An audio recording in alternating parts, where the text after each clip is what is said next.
গ্রামের মুরব্বীরা কিছু কথা বলে যা শুনলে আপনাদের হাসি পাবে। গ্রামের মুরব্বীরা যদি কোনো সুযোগ দেয় আর সেই সুযোগটি যদি কোনো ছেলে মেয়ে হাতছাড়া করে দেয় তাহলে কি বলে জানেন? যে কুকুরের মাথায় যদি সিন্দুর দেয় তাহলে মান্দার গাছের লগে ঘষিয়া ফালাইয়া দেয়, এই প্রবাদটা বলে। আবার যদি কোনো ছেলে সফল না হতে পারে তাহলে কি বলে জানেন?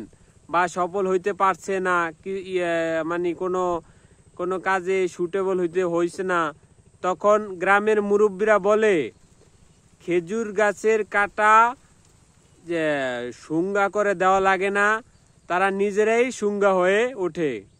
এই উদাহরণটা দিয়ে বুঝায়।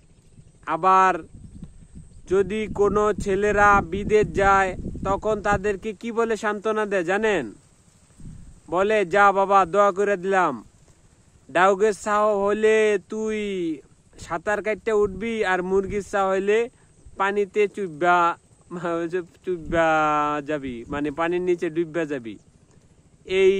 এইভাবে গ্রামের বৃদ্ধরা বলে থাকে। আরো অনেকভাবে বলে থাকে, অনেক হাসির কিছু আছে, এখন আমার মনে পড়ছে না তাই জন্য বলতে পারছি না। গ্রামের মুরব্বীরা অনেক ফানি হয়ে থাকে। তারা দেখা যায় মুরব্বীরা যদি 4-5 জন 6 জন একসাথে হয় তাহলে তারা আনন্দে তাদের সময়টা পার করে, বিভিন্ন গান গায়, পুরনো গান, তাদের পুরনো স্মৃতিগুলা মনে করে করে তারা গানগুলা গায়।